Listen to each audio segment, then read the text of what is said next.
축복의 삶을 사는 저희들이 될 수 있도록 하여 주옵소서. 세상에 잠깐은 좋았지만 영원히 눈물을 흘리고 이빨을 갈게 되는 비참한 삶을 살지 않도록 하여 주옵소서.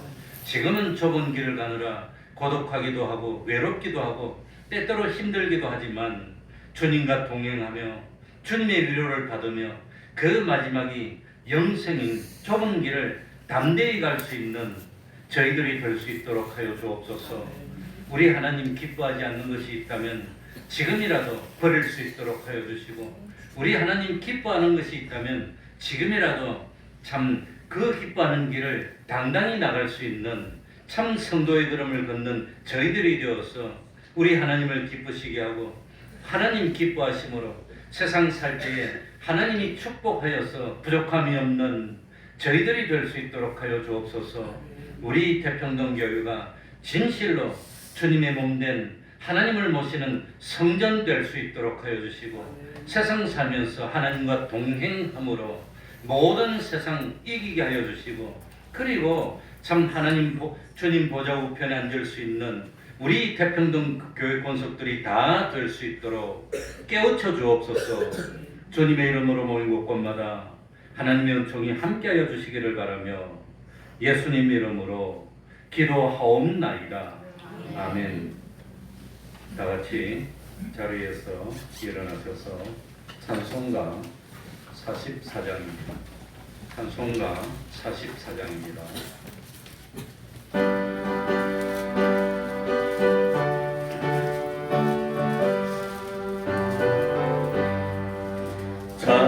찬송하는 소리서 사람 기뻐하도다. 하늘 아버지의 이름 거룩거룩합니다. 선한 사람 찬양하자. 거룩하신 하나님께 할렐루야 할렐루야 할렐루야 아멘.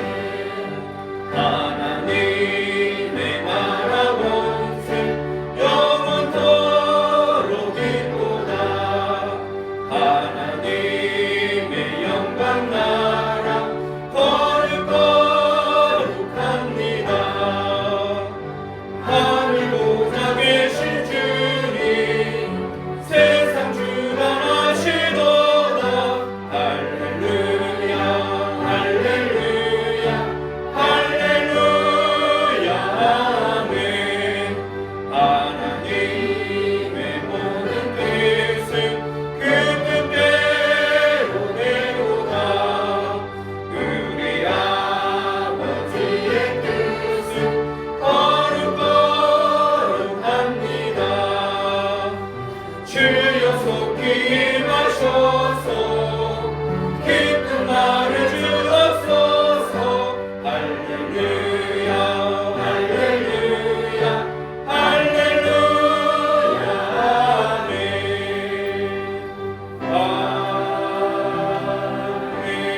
아멘. 사도신경으로 신앙 고백하겠습니다. 보시면서 신앙 고백하셔도 됩니다. 전능하사 천지를 만드신 하나님 아버지를 내가 믿사오며 그 외아들 우리 주 예수 그리스도를 믿사오니 이는 성령으로 잉태하사 동정녀 마리아에게 나시고 여자도에게 고난을 받으사 십자가에 못 박혀 죽으시고 장사한 지 사흘 만에 죽은 자 가운데서 다시 살아나시며 하늘에 오르사 전능하신 하나님 우편에 앉아 계시다가 저리로서 사는 자와 죽은 자를 심판하러 오시리라. 성령을 믿사오며 거룩한 공예와 성도가 서로 교통하는 것과 죄를 사하여 주시는 것과 몸이 다시 사는 것과 영원히 사는 것을 믿사옵나이다. 아멘. 자리에 앉으셔서 찬송가 357장입니다.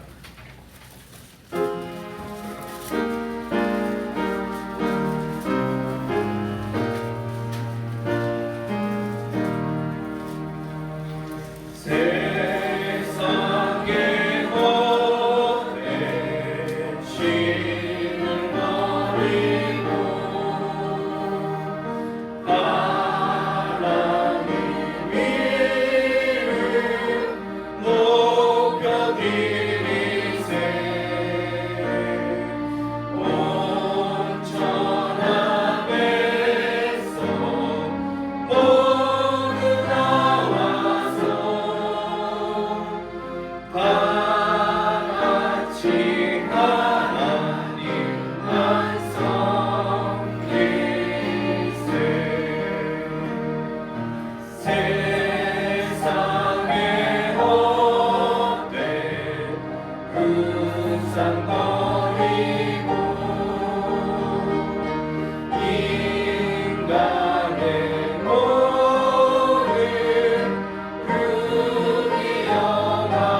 서로 헤아려 시기와 미를 마주 버리고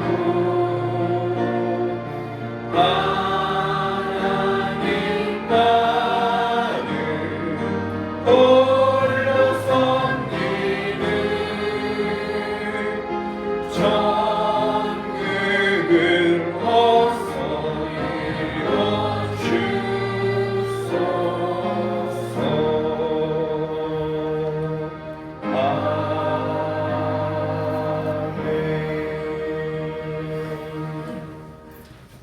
이 시간에는 교동문 15번을 교독하겠습니다. 교동문 15번 찬송가 뒷장에도 있고 예배 순서에도 나와 있습니다. 교동문 15번입니다. 교독하겠습니다. 하나님이여 주의 인자를 쫓아 나를 긍휼히 여기시며 주의 많은 자비를 쫓아 내 죄가를 그만하소서. 나의 죄악을 맑게 씻기시며 나의 죄를 깨끗이 제하소서. 나는 내 죄가를 바꾸니 내 죄가 항상 내 앞에 있나이다. 내가 주께만 범죄하여 주의 목전에 악을 행하여 싸우니 주께서 말씀하실 때에 의로우시다 하고 판단하실 때에 순전하시다 하리이다. 내가 죄악 중에 출생하였으며 당신이 죄 중에 나를 잉태하여 하나이다. 우슬초로 나를 정결케 하소서. 내가 정하리이다. 나를 지키소서. 내가 금보다 이리이다. 하나님이여 내 속에 정한 마음을 창조하시고 내 안에 정직한 영을 새롭게 하소서. 아멘. 이제 성가대 찬양이 있겠습니다.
이 시간에는 김진환 집사님 예배를 위해서 기도해 주시겠습니다.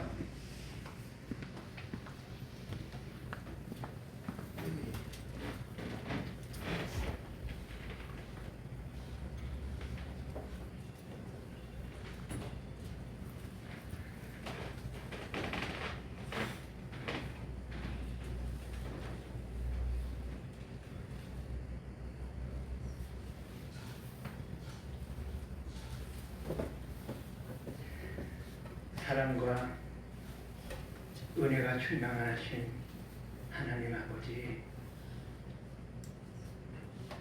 오늘도 변함없이 저희를 사랑하여 주시고 우리의 발걸음을 인도하여 주시오니 참으로 감사함을 드립니다.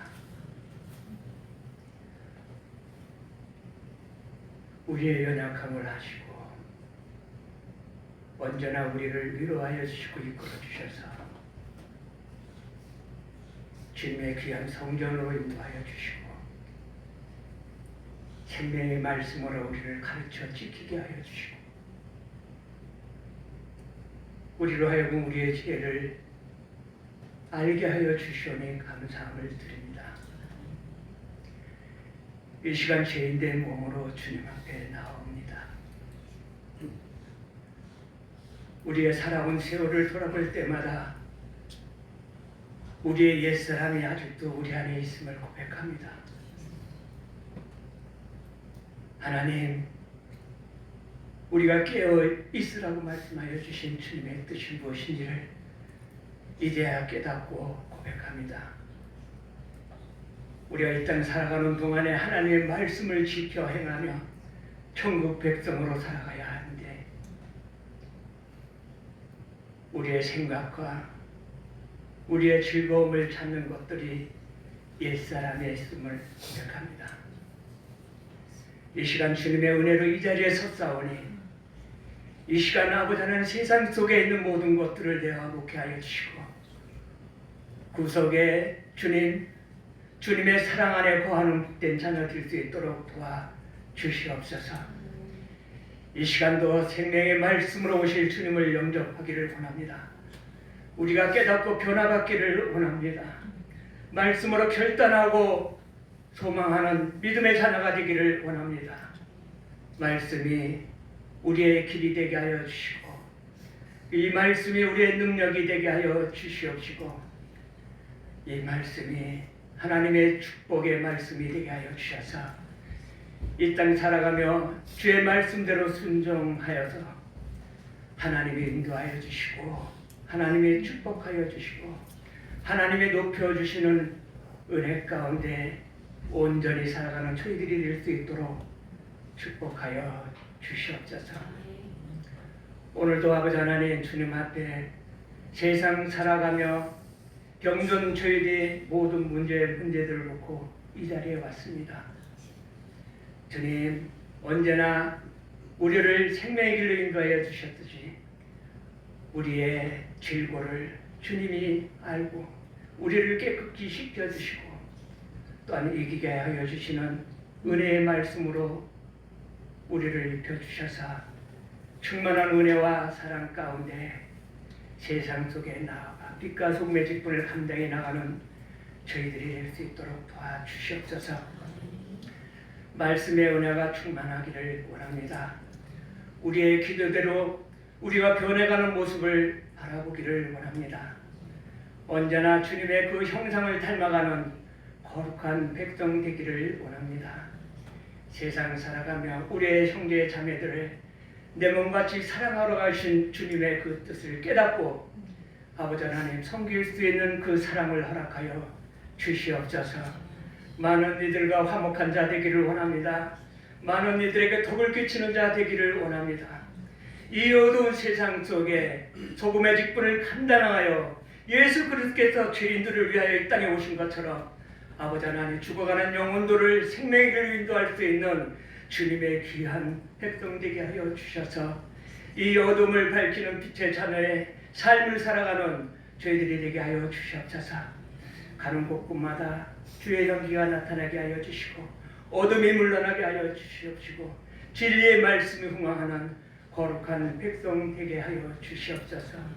이 시간도 말씀으로 충만하여 주기를 원합니다. 단에 세우신 목사님 영육간의 강건함을 허락하여 주시고 말씀의 권능을 허락하여 주셔서 이 말씀이 뿌려질 때마다 우리의 말씀을 받아 오토밭에 뿌려지게 하여 주시고 이 말씀이 자라고 열매 맺기까지 하나님 동행하여 주시고 우리에게 용기를 허락하여 주시고 하나님의 지혜로 인도하여 주시옵소서. 이 교회를 사랑하여 주시오니 감사함을 드립니다. 오늘도 예배를 위하여 아버지 하나님 숨어서 일하는 당신의 사랑하는 자녀들을 기억하여 주시고 그가 하는 모든 하나하나의 행동이 하나님이 기뻐하시고 칭찬받는 자녀 되게 하여 주시옵소서. 이 교회를 통해서 생명의 말씀이 아버지 하나님 이 어두운 세상 속에 퍼지게 하여 주시옵소서. 언제나 많은 아버지 하나님 구조하며 섬겨하는 교회 될 수 있도록 축복하여 주시옵소서. 우리에게 신시며 하나님을 찬양하며 말씀 가운데 순종하는 거룩한 예배되게 하여 주시고 언제나 열매를 맺어가는 하나님 자녀들 될 수 있도록 도와주시옵소서. 이 예배 가운데 인도하여 주시는 하나님 언제나 영광 받아주시고 우리에게 깊은 하나님의 지혜와 능력으로 충만케 하여 주시옵소서. 예수 그리스도의 이름으로 기도 올려옵나이다. 내 마음을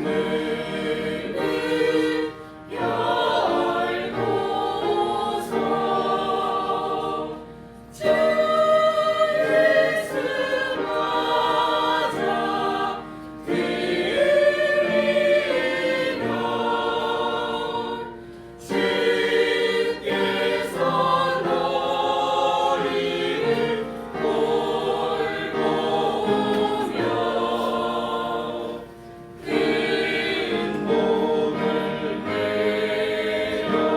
큰 복을 내려 주시니 아멘.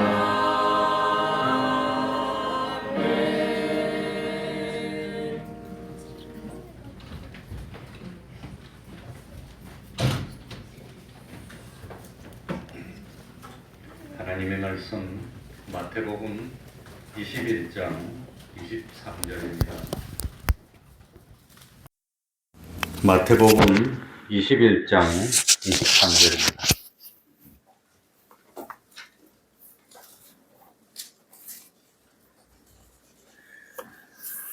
제가 읽겠습니다. 마태복음 21장 23절입니다. 예수께서 성전에 들어가 가르치실새 대제사장들과 백성의 장로들이 나와 가로되 너희가 무슨 권세로 이런 일을 하느냐? 또 누가 이 권세를 주었느냐? 예수께서 대답하시되 나도 한 말을 너희에게 물으리니 너희가 대답하면 나도 무슨 권세로 이런 일을 하는지 이르리라. 요한의 세례가 어디로서 왔느냐? 하늘로서냐? 사람에게로서냐? 저희가 서로 의논하여 가로되 만일 하늘로서라 하면 어찌하여 저를 믿지 아니하였느냐 할 것이요 만일 사람에게서라 하면 모든 사람이 요한을 선지자로 여기니 백성이 무섭다 하여 예수께 대답하여 가로되 우리가 알지 못하노라 하니 예수께서 가라사대 나도 무슨 권세로 이런 일을 하는지 너희에게 이르지 아니하리라. 그러나 너희 생각에는 어떠하뇨? 한 사람이 두 아들이 있는데 맏아들에게 가서 이르되 예 오늘 포도원에 가서 일하라 하니 대답하여 가로되 아버지여 가겠소이다 하더니 가지 아니하고 둘째 아들에게 가서 또 이같이 말하니 대답하여 가로되 실소이다 하더니 그 후에 뉘우치고 갔으니 그 둘 중에 누가 아비의 뜻대로 하였느냐? 가로되 둘째 아들이니이다. 예수께서 저희에게 이르시되 내가 진실로 너희에게 이르노니 세리들과 창기들이 너희보다 먼저 하나님의 나라에 들어가리라. 요한이 의의 도로 너희에게 왔거늘 너희는 저를 믿지 아니하였으되 세리와 창기는 믿었으며 너희는 이것을 보고도 종시 뉘우쳐 믿지 아니하였도다. 아멘.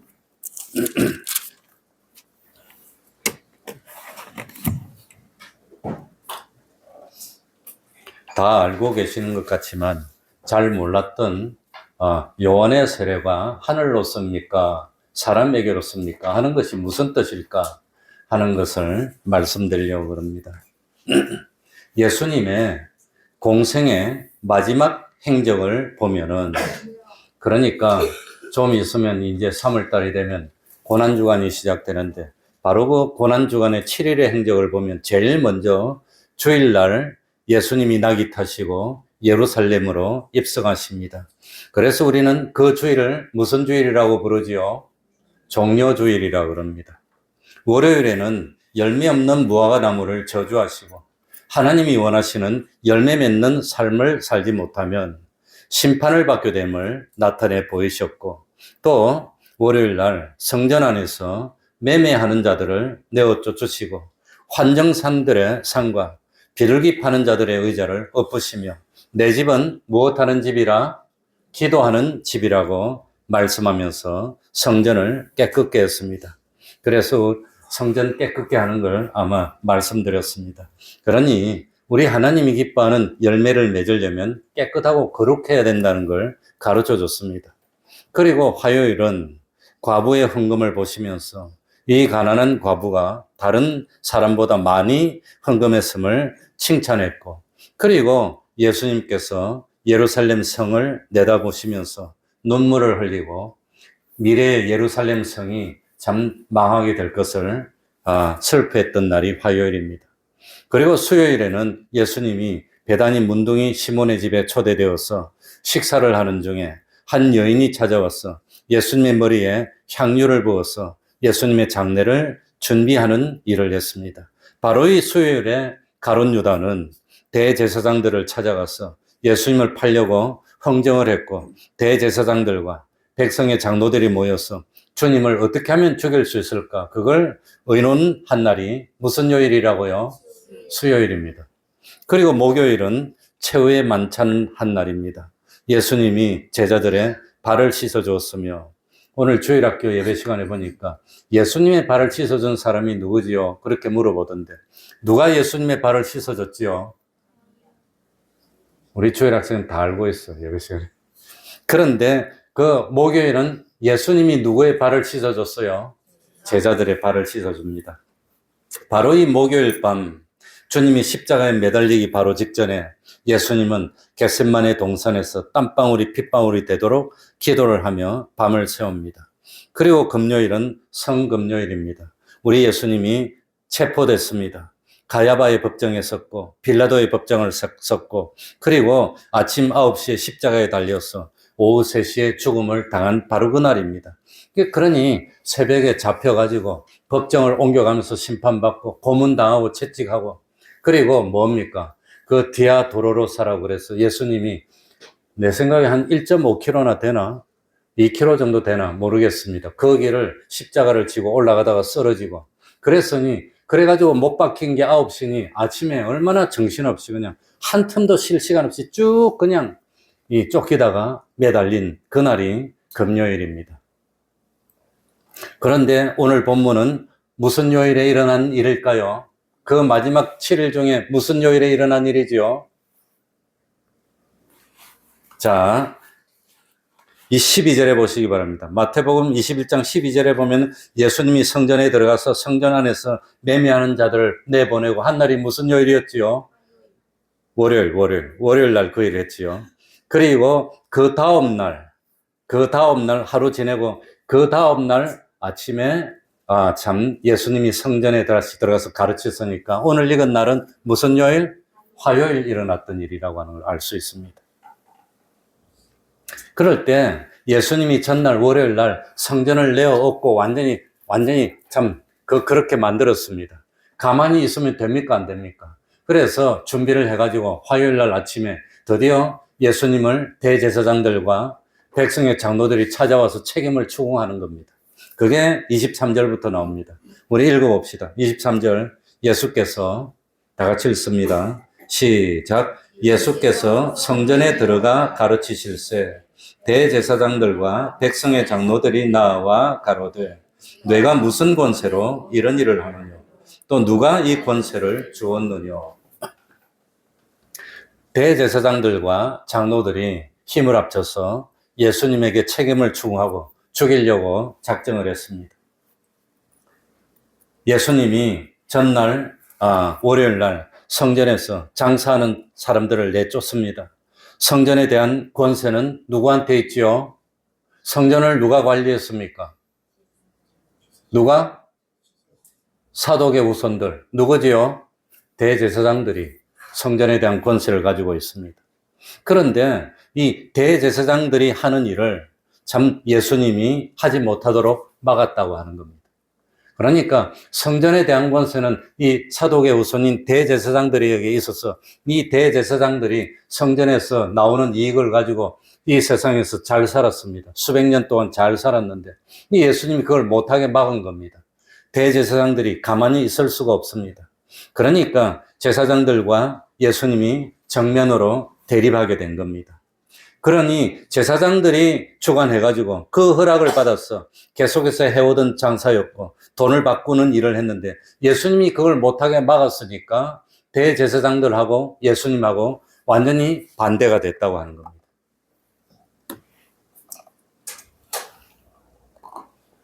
그래가지고 같은 내용이 여러 군데 나오는데 보면은 예수님이 이 내쫓으면서 뭡니까? 강도의 굴혀를 만들었다고 말을 합니다. 그러니까 기도하는 집을 강도의 집으로 만들었다고 했는데 이 대제사장들이 이 성전을 강도의 굴로 만든 것이 되고 말았다는 겁니다. 가만히 있을 수 없습니다. 예수님은 성전을 깨끗하게 하시고 나오면서 성전에서 소경을 고쳐주고 저는 자들을 고쳐주면서 권능을 보였습니다. 그런데도 대제사장들과 장로들은 예수님께 와서 책임을 추궁하면서 두 가지 질문을 하는 겁니다. 하나는 뭐지요? 무슨 권세로 이런 일을 했느냐는 겁니다. 또 하나는 그 권세가 있다면 그 권세를 누가 준 권세냐고 하는 겁니다. 그러니 이 두 가지 질문에는 성전에 대한 권세는 제사장인 우리들이 가지고 있는데 넌 무례하게도 우리 권세를 부정하는 일을 했다고 하는 겁니다. 그러니까 다윗 이후로 사독의 후손들이 제사장직을 쭉 이어갔습니다. 레위 자손 중에서도. 그러다가 뭡니까? 아비아달이 떨어나가고 이 사독의 후손들이 다윗이 언제 사람입니까? 기원전 950년경의 사람인데 다윗이 아니 1000년 전의 사람이거나 솔로몬이 950. 그러니까 그때부터 이 1000년 동안 이어내려온 전통이고 하나님이 주신 건데 그걸 너가 부정할 수가 있느냐고 하는 겁니다. 그런데 너는 권세가 있다고 하더라도 우리는 하나님으로부터 권세를 받은 걸 다 알고 있는데 넌 그런 누구한테 권세를 받았느냐? 이래 물어봤습니다. 만약에 권세도 없으면서 함부로 성전을 뒤져서 흔들었다면 어떻게 됩니까? 그건 죽어야 됩니다. 사도 바울이 왜 잡혀갔습니까? 왜 죽었습니까? 성전에 이방인 데리고 들어갔다고 해가 잡혀가서 죽었어요, 사도 바울이. 그런데 예수님이 와가지고 성전을 뒤엎어버리고 제사장들이 하는 일을 강도의 굴을로 만들었다고 그랬는데 어떻게 예수님이 넌 무슨 권세로 누가 너한테 이런 권세를 줬냐고 물어봤다고 하는 겁니다. 그러니까 참 대제사장들은 예수님께 우리가 하나님으로부터 권세를 받아서 다 하고 있는데 너는 누구 권세로 했느냐? 잘못하면 권세가 없는데 이런 일을 했다면 이거는 뭐 사도 바울보다 더한 겁니다. 이건 갖추어야 되는 죄입니다. 그래서 예수님이 대답합니다. 뭐라고 대답했지요? 24절에 다 같이 읽어봅시다. 예수께서 대답하시되 다 같이 읽겠습니다. 시작. 예수께서 대답하시되 나도 한 말을 너희에게 물으리니 너희가 대답하면 나도 무슨 권세로 이런 일을 하는지 이르리라. 그러니까 참 예수님이 이미 공생의 3년 동안 참 뭡니까? 예수님 자신이 하나님이 주신 권세가 아니면 도저히 사람이 할 수 없는 일을 얼마나 많이 했습니까? 많이 했다는 겁니다. 소경의 눈을 뜨게 하는 것은 하나님의 아들이 아니면 못하는 권세입니다. 다른 기적은 있었습니다. 선지자들 중에서 기적을 제일 많이 행했던 엘리야나 엘리사도 소경의 눈을 뜨게 하는 그런 일을 하지 않았습니다. 예수님은 소경의 눈을 뜨는 일을 하고 중풍병자도 일으키고 그러니까 다른 사람들은 다 알고 있습니다. 예수님은 누구시라는 걸 적어도 선지자나 예레미야나 세례 요한이 살아왔다 아니 세례 요한이네 아무튼 왔든지 아무튼 그런 사람 중에 하나라는 걸 다 알고 있습니다. 근데 대제사장들은 모른 체 하면서 무슨 권세로 이런 일을 하느냐고 물었다고 하는 겁니다. 그러니까 참 이미 대제사장들도 장로들도 양심적으로는 예수님의 표적에 대해서 알고 있었습니다.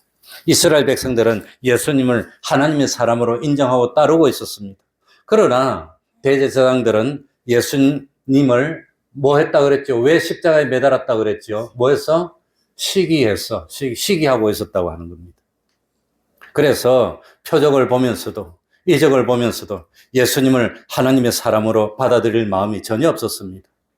그래서 예수님은 아마도 대제사장들과 장로들이 회개할 수 있는 기회를 주신 것이 아니냐. 왜냐하면 여기 뒤에 보니까 뭐라고 합니까? 제일 마지막에 32절에 요한이 의의 도로 너희에게 왔거늘 너희는 저를 믿지 아니하였거나 세리와 창기는 뭐하였으며 그러니까 너희들도 믿으라고 마지막 기회를 준 것이 아닐까 생각이 됩니다. 그래서 예수님이 물어봅니다. 자, 25절에 뭐라고 물어봤지요? 다 같이 읽어봅시다. 요한의 세례가 시작.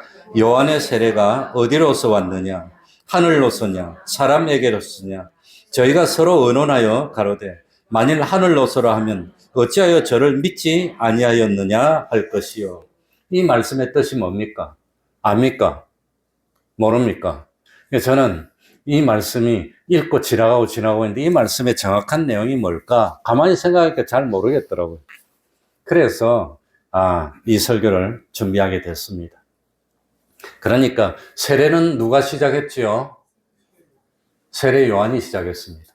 그러나 참 공적인 세례, 그러니까 성부와 성자와 성령의 이름으로 주는 세례는 예수님이 부활하시고 성천하시면서 명령해서 그때부터 시작된 겁니다. 그러니까 이 세례 요한의 세례는 구약 성경에 세례를 준 기록이 나오지 않습니다. 그러니 세례라는 것은 세례 요한이 시작한 겁니다. 그래서 제가 생각했습니다. 세례 요한이 어떻게 세례를 이렇게 시작했을까? 그러니까 이스라엘 백성들이 죄를 지으면 죄를 용서받기 위해 뭐 했지요? 뭘 드렸지요? 제사 드렸습니다. 제사 드릴 때 짐승을 데려가서 짐승을 잡아서 피를 어떻게 합니까? 단에 뿌리는 겁니다. 피를 뿌려서 깨끗하게 하는 그런 전통이 이스라엘에 있었다는 겁니다. 또 사람이 자기도 모르게 부정을 저질러서 부정하게 되면 이 부정을 씻기 위해서 어떻게 합니까? 구약 성경에 보면 어떻게 하라고 나오지요? 몸을 물로 뭐 하라고? 씻으라고 나옵니다. 요즘 성경 한 절 쓰기 보면은 지금 레위기인가 적고 있는데 매일 나와요. 몸을 씻고 물로 씻고 부정한 거 씻으면 정하게. 그러니까 부정한 것을 정하게 하는 방법은 몸을 물로 씻고. 이스라엘 백성들이 나갔다 들어와서 밥을 먹기 전에 뭐 하지요? 왜 손 씻죠? 왜 발 씻죠? 혹시 길거리 다니면서 부정에 접촉하면 내가 부정한 사람이 됐으니까 그 부정한 손으로 먹고 하면 죄를 얻게 되고 좀 하나님을 진노케 하는 일이 되니까 그걸 씻는 겁니다. 씻어. 그러니까 이런 전통이 있었는데 아마 세례 요한이 그걸 체계적으로 해서 물로 씻어서 깨끗하게 하는 그래서 죄 사하는 것은 아니고 회개하면 죄를 용서받으니까 그게 그거지만 회개의 세례를 시작한 것이 아닐까 생각했습니다. 그런데 이 세례 요한이 베푸는 세례가 하나님으로부터 나왔다는 것을 이스라엘 백성들이 의심하는 사람들이 있었을까요? 없었을까요? 없었다고 하는 겁니다. 세례 요한이 세례를 유사 이래로 세례 요한이 시작한 겁니다. 근데 세례 요한의 세례는 이건 아무것도 아니야. 그렇게 생각하는 사람이 아무도 없었다고 하는 겁니다. 그래서 마태복음 3장 5절 이하에 보면은 세례 요한이 세례를 줄 때 예루살렘과 온 유대와 요단강 사방에서 세례를 받으러 왔다고 나옵니다. 심지어 성경에 찾아보니까 바리새인들도 세례를 받으러 왔답니다. 사두개인들도 세례를 받으러 왔답니다. 그러니까 세례 요한은 선지자인데 마지막 선지자인데 세례 요한은 뭘 행하지 못한 선지자? 기적을 행하지 않았던 선지자입니다. 어떤 이적도 행하지도 않았지만 이스라엘 백성 전체가 세례 요한을 누구로 인정한단 말입니까? 선지자로 인정했다는 겁니다. 하나님의 사람으로 인정했다고 하는 겁니다. 그래서 세례 요한이 세례를 베풀 때 심지어는 누구도 세례 받으러 왔어요. 누구도? 예수님도 왔어요. 예수님도. 예수님도 세례 요한에게 세례 받으러 왔어. 그런데 어떻게 세례 요한의 세례가 사람에게서 났다고 할 수 있습니까? 그런데 예수님이 세례 받을 때 무슨 기적이 일어납니까? 하늘이 열려 성령님이 내려 성령님이 주님의 머리에 내리고 그리고 하늘에서 말씀이 들렸습니다. 이는 내 사랑하는 아들이요 내 기뻐하는 자라는 말씀이 있었습니다. 그러니까 이 하나님, 성부 하나님의 직접 목소리가 들렸는데 예수님을 하나님의 아들로 인정하는 목소리지만 달리 생각해 보면 세례 요한의 세례가 하나님으로부터 왔다는 것을 하나님이 뭐 하는 표입니까? 인정하는 표가 됐다고 하는 겁니다. 그러니까 세례 요한의 세례는 세례 요한이 지 마음대로 만들어서 기분대로 한 것이 아니라 하나님이 세례 요한에게 감동해서 시작했음을 알 수 있다고 하는 겁니다. 그러니까 세례 요한이 예수님에게 세례 줄 때 하나님이 그 세례에 응답하시고 동참하셨으니 그 세례를 누가 부인할 수 있단 말입니까? 그렇지 않습니까? 그러니까 참 예수님이 대제사장들과 장로들에게 세례 요한의 세례가 하늘로서냐 사람에게서냐라고 질문한 것은 이 세례 요한의 세례가 하나님에게서라면 세례 요한이 하나님의 사람이 되는 겁니까? 아닌 겁니까? 하나님의 사람이 되는 겁니다. 세례 요한의 세례가 사람에게서라면 세례 요한은 하나님의 사람이 아니고 가짜라고 하는 겁니다. 사람들을 현혹해서 돈이나 벌려고 하는 그런 가짜가 되고 마는 겁니다. 그런데 세례 요한은 하나님이 보내신 하나님의 사람이라면 세례 요한이 선지자라면 세례 요한이 증거한 것도 누구의 말씀이지요? 하나님의 말씀으로 받아들여야 된다는 겁니다. 만약에 세례 요한이 가짜라면 세례 요한이 증거한 건 다 가짜가 되는 겁니다. 우리가 받아들일 필요가 없다고 하는 겁니다. 그런데 문제는 이스라엘 백성들이 다 세례 요한을 누구로 삼고 있단 말입니까? 하나님의 사람으로. 그래서 요한복음 10장 41절에 보면은 많은 사람이 왔다가 말하되 요한은 아무 표적도 행치 아니하였으나 요한이 이 사람 예수님을 가리켜 말한 것은 다 참이라. 요한이 예수님에 대해서 말한 것은 전부 다 진실이라. 전부 다 참이라고 믿었다고 하는 겁니다. 그러면서 요한복음 10장 42절에 보면은 뭐라고 되어 있느냐? 그리하여 거기서 많은 사람이 예수를 믿으니라. 그 세례 요한이 예수님에 대해서 뭐라고 말했는데요? 26절에 봅시다. 오늘 읽은 26절. 만일 사람에게서라 하면 모든 사람이 요한을 선지자로 여기니 백성이 무섭다 하여. 아무리 권세가 등등한 대제사장들과 장로들이라 해도 이스라엘 백성 전체를 거스릴 수는 없었다고 하는 겁니다. 지금도 마찬가지입니다. 정권자들, 위정자들이 아무리 그래도 백성을 거스릴 수 없으니까 눈치를 보고 여론조사를 하고 그런다고 하는 겁니다. 그러니까 참 그렇다면 세례 요한이 모든 백성들이 세례 요한을 하나님의 사람으로 여긴다면 세례 요한이 한 말도 하나님의 말씀으로 받아들여야 되는데 세례 요한이 뭐라고 말했습니까? 예수님에 대해서 요한복음 1장 29절에 보니까 세상 죄를 지고 가는 뭡니까? 하나님의 누구라 그랬죠? 어린 양이라 했습니다. 또 예수님이 세례 요한에게 세례를 받을 때 성령이 비둘기같이 하늘로서 내려서 예수님이 머리 위에 머물렀는데 하나님께서 세례 요한에게 뭐라고 말씀했습니까? 누구든지 성령이 내려서 그 머리 위에 머무는 것을 보면 그가 곧 뭡니까? 성령으로 세례를 주는 하나님의 아들, 구세주인 줄 알라고 미리 말해줬다고 하는 겁니다. 그래서 세례 요한은 예수님을 하나님의 아들이라고 증거했다고 하는 겁니다.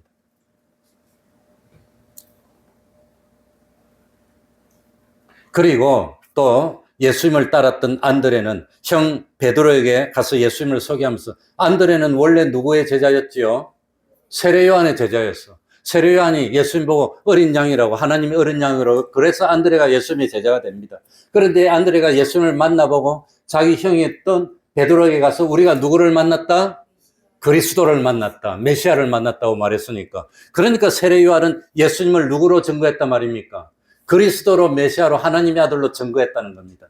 그러니까 세례 요한의 세례가 하늘로부터 왔다고 하는 것을 믿는다면 예수님을 누구로 믿어야 됩니까? 그리스도로 하나님의 아들로 믿어야 된다는 겁니다. 그런데 제사장들이 장로들이 떠와서 너 권세 누구한테 줬니? 그랬는데 그러니까 예수님이 세례 요한의 세례가 하늘로서냐 사람에게서냐. 그러니까 대제사장들이 이 세례 예수님의 질문의 의도를 알고 있나요? 모르고 있나요? 알고 있으니까 말을 못하는 거예요. 하늘로서라 그러면 왜 세례 요한이 나를 하나님의 아들로 증거했는데 넌 믿지 않느냐? 할 말이 없잖아요. 그렇다고 해서 세례 요한의 세례가 사람에게서라 그러면 온 백성들이 하나님의 사람을 믿으니까 백성들이 다 이 대제사장들 가짜라고 돌로 칠 거라고 하는 겁니다. 그러니까 요렇게도 못하고 저렇게도 못하고 하늘로서라도 말 못하겠고 사람에게서라도 말 못하겠고 그래서 대제사장들이 꾀를 내가지고 뭐라고 대답합니까? 27절에 보세요. 다 같이 읽어봅시다. 27절에 뭐라고 합니까? 다 같이 읽어보세요. 예수께 대답하여 시작 대답하여 가로되 우리가 알지 못하노라 하니 예수께서 가라사대 나도 무슨 권세로 이런 일을 하는지 너희에게 이르지 아니하리라. 하늘로서냐 사람에게서로냐 그게 이 뜻이라고 하는 겁니다. 그러니까 참 뭡니까? 이 대제사장들은 참 이 백성들이 이 세례 요한에 대해서 잘 모르면 말도 못하겠지만 그때가 세례 요한이 순교한 직후입니다. 그러니까 참 세례 요한의 인기가 최고로 올라갔었고 세례 요한이 정말 하나님의 사람이었고 이스라엘이 와 떠들 때인데 그러니까 이 제사장들이 말도 못하고 이렇게도 못하고 저렇게도 못하고 그래서 세례 요한의 세례가 하늘로서인지 사람인지 온 백성은 알고 있는데 온 백성을 대표하는 이스라엘을 대표하는 대제사장들과 백성의 장로들은 세례 요한이 어디로서인지 우리가 뭐라고요? 알지 못한다고. 자기들만 몰라. 온 세상 다 아는데 지만 모른대. 그럼 뭐 하는 겁니까? 거짓말 하는 거지. 그러니까 양심을 속이는 거지. 그게 양심을 속이는 거라고 하는 겁니다. 그러니까 대제사장들과 장로들은 양심을 속였다고 하는 겁니다. 어떻게 온 백성이 다 알고 있는데 자기만 모를 수가 있습니까? 그럴 수 있습니까? 그래서 예수님이 마지막으로 기회를 주면서 한 비유가 있는데 그게 뭡니까? 어떤 한 사람에게 두 아들이 있는 비유를 했다는 겁니다. 28절, 29절. 자, 예수님이 얼마나 쏙 터져도 이렇게 참 친절하게 말하는지 나옵니다. 제가 읽어드리겠습니다. 그러나 너희 생각에는 어떠하냐? 한 사람이 두 아들이 있는데 맏아들에게 가서 이르되 예 오늘 포도원에 가서 일하라 하니 대답하여 가로되 아버지여 가겠소이다 하더니 가지 뭐하고 아니하고. 그러니까 이 큰 아들은 누구를 가리킵니까? 대제사장하고 누구? 장로들 이 둘이를 가리킨다는 겁니다. 오늘 이 비유에서. 그래서 참 45절에 보세요. 저 사건의 제일 끝이 45절에 46절에 나오는데 대제사장들과 바리새인들이 이래 나옵니다. 아무튼 그러니까 이 큰 아들은 참 하나님이 말씀하니까 우리가 순종하고 신앙생활 잘하겠습니다. 말로만 했는데 실제로는 뭐 했단 말입니까? 하나님 안 믿었다는 거예요. 양심을 속였다는 겁니다. 그리고 참 제사 지내고 하면서 제사하는 뜻이 없고 연불에만 연불이 아니지 제밥이지. 거기에만 그러니까 대제사장들은 외식했고 거짓말했고 욕심의 노예가 되어서 너희들이 있다는 걸 예수님이 적나라하게 지적했다는 겁니다. 그리고 참 30절 31절 둘째 아들에게 가서 또 이같이 말하니 대답하여 가로되 실소이다 하더니 그 후에 뉘우치고 갔으니 그 둘 중에 누가 아비의 뜻대로 하였느냐 가로되 둘째 아들이니이다. 예수께서 저희에게 이르시되 내가 진실로 너희에게 이르노니 세리와 창기들이 너희보다 먼저 하나님의 나라에 들어가리라. 둘째 아들은 누구를 나타냈어요? 세리와 창기. 이스라엘 백성 중에 최고로 못됐고 최고로 예수도 안 믿고 최고로 말 안 듣고 그건 뭐 죽어도 싸고 그냥 돌로 쳐서 죽여야 되는 대표적인 사람이 누구와 누구? 세리는 세상에서 돈 벌어서 잘 살겠다고 민족을 배반하고 이스라엘을 괴롭히는 로마의 앞잡이가 된 사람입니다. 그런 세리들. 창기는 뭡니까? 세상에서 돈 좀 벌어보겠다고 몸을 팔고 정조를 팔고 더러운 생활을 했던 사람. 그 두 사람. 그러니까 세리도 창기도 돈 벌어보겠다고 민족을 배반하고 몸을 팔고 했는데 그 사람들보다도 누가 더 못하다 말입니까? 대제사장들과 누가? 장로님들이 더 못하다고 하는 겁니다. 오늘날도 마찬가지입니다. 그게 참, 이 말씀은 참 오늘날의 거울이라고 하는 겁니다. 오늘날도 누가 그렇든지 모르지만 그렇다고 하는 겁니다. 그러니까 참 세리와 창기는 돈이 좋다고 민족도 배반하고 하나님도 배반하고 몸도 팔고 엉망진창으로 살았지만 참 32절에 요한이 의의 도로 너희에게 왔거늘 너희는 저를 믿지 아니하였으나 세리와 창기는 믿었으며 너희는 이것을 보고도. 그러니까 세리와 창기는 처음에는 안 믿고 엉망진창으로 살다가 세례 요한의 회개의 세례를 받고 두 글자로 뭐 했어요? 회개했어. 고쳤어요. 믿었어요. 그래서 하늘나라 들어가게 됐습니다. 그런데 대제사장들이나 장로들은 그걸 보면서도 끝까지 뭘 하기를 거부해요? 회개하기를 거부했다고 하는 겁니다. 회개하기를 거부하고. 그래서 끝까지 거부하고 참 그러니까 45절에 보시기 바랍니다. 대제사장들과 바리새인들이 예수의 비유를 듣고 자기들을 가르쳐 말씀하신 줄 알고 잡고자 하나 잡아서 십자가에 못 박고 죽이려고 했지만 무리를 무서워하니 이는 저희가 예수를 선지자로 알미었더라. 백성들이 그래서 이 대제사장들과 장로들은 끝까지 회개를 하지 못했다고 하는 겁니다. 그러니까 우리도 믿는 모양은 가지고 있지만 외식하고 진실로 믿지 않으면 누구처럼 됩니다? 대제사장들과 장로들처럼 되지 말라고 하는 겁니다. 그렇지 않고 처음부터 잘 믿었으면 상관이 없고 처음에는 잘 못 믿었지만 세리와 창기도 믿고 회개하고 하늘나라 갔으니까 우리는 세리 아니잖아요. 우리는 창기 아니잖아요. 그런데 우리는 회개하고 잘 믿으면 얼마나 하늘나라의 상이 더 크겠냐고 하는 겁니다. 그러니까 우리 주님이 성전을 깨끗하게 한 것처럼 우리 속에 있는 욕심도 잘못된 걸 내어놓고 진심으로 주님을 믿고 회개하고 신앙생활 잘해서 복을 받는 우리들이 돼야 되겠습니다. 믿겠습니까? 말씀을 생각하면서 통성으로 기도하겠습니다. 그러니까 세례 요한의 세례가 하늘로서라는 걸 알고 있으면서도 부인하고 거짓했던 그런 믿음은 가지면 안 됩니다. 잘못됐다고 하는 걸 알았으면 깨끗하게 회개하고 다시 열심을 내야 됩니다. 하나님 아버지요, 감사합니다. 주님이여 지금이라도 깨닫고 주여 주님이여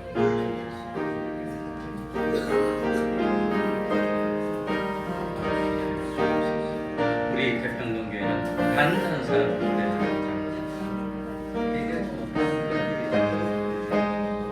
주님이 은혜를 부어주시고 깨달음 허락하여 주옵소서. 깨끗게 하여 주시고 의의 열매 맺는 저희들이 살아주시옵소서. 우리들의 믿음 없음을 불쌍히 여겨주시옵소서. 참으로 사내라 동경 기적 같은 축복의 삶을 사는 저희들이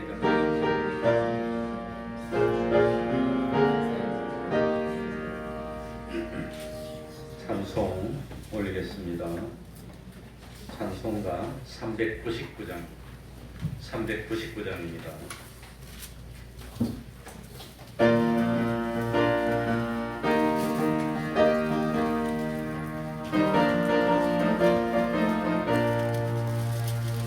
주의 약속하신 말씀 위에서 영원토록 주를 찬송하리라.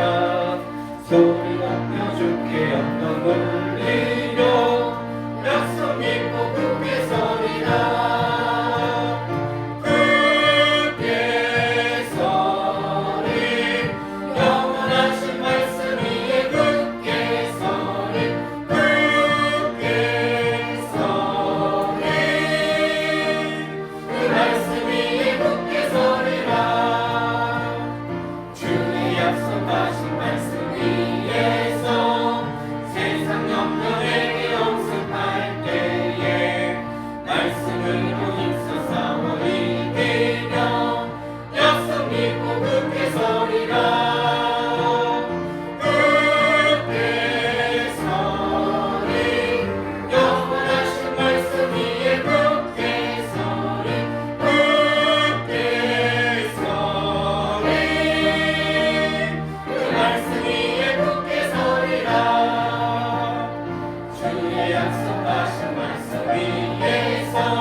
1절 찬송하면서 하나님께 헌금드리겠습니다.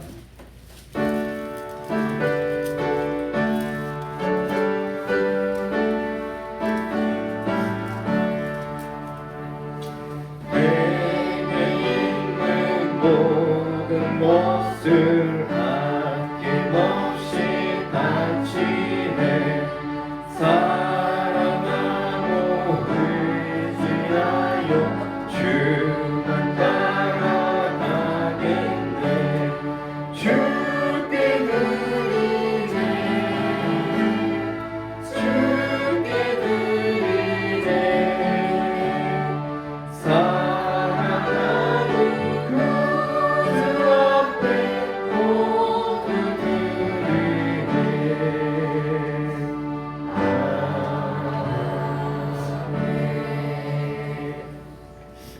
특별한 일 없어도 감사를 깨닫게 해주셔서 감사합니다. 주 안에서 계획이 성취되게 하시니 감사합니다. 할머니와 행복한 시간 보내게 해주셔서 감사합니다. 시와 양식 주셔서 감사합니다. 믿음의 자리에 거하게 해주세요. 범사에 감사합니다. 화목케 하시는 주님의 은혜 감사를 드립니다. 범사에 감사합니다. 시와 먹을 양식 주셔서 감사합니다. 한번 기도하겠습니다. 하나님 아버지, 감동으로 역사하여 주시고 오늘도 하나님 앞으로 불러주셔서 생명의 양식을 먹여주시니 감사드립니다. 참 하나님 앞에 나오면서 하나님께 감사하는 마음으로 정성을 드립니다.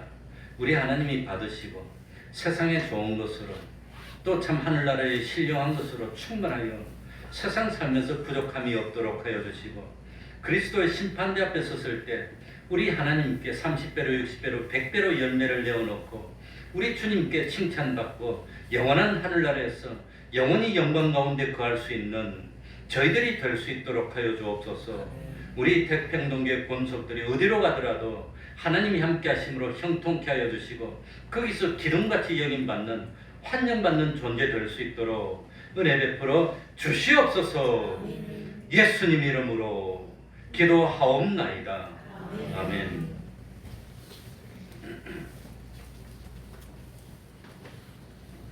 목사는 그렇게 외쳐도 참 이쪽 귀로 듣고 이쪽 귀로 듣고 탁탁 흘러보내죠. 그죠? 그러지 마세요. 매일 30분 기도, 성경 읽기 전도하기 가정 예배를 생활합시다. 금요일 밤 8시 기도했습니다. 매주 토요일 오후 4시 찬양 전도합니다. 놀러 가지만 말고 그래도 한 번쯤은 시간 내서 찬양 전도에 동참해 주시기 바랍니다.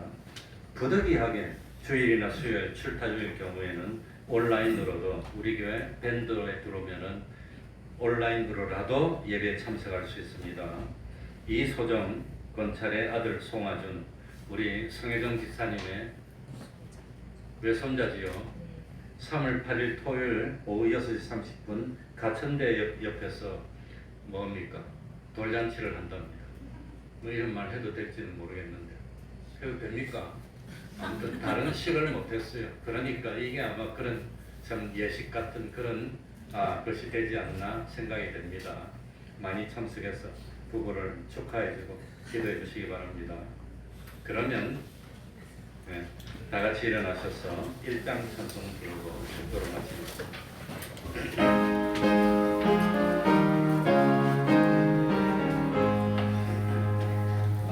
왕국의 근원 하나님 온 백성 찬송 드리고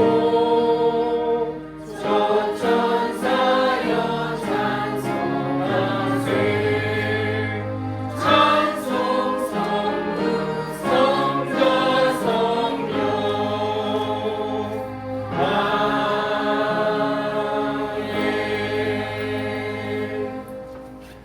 우리 주 예수 그리스도의 은혜와 하나님 아버지의 사랑하심과 성령님의 교통하심이 항상 함께하기를 축원하옵나이다. 아멘.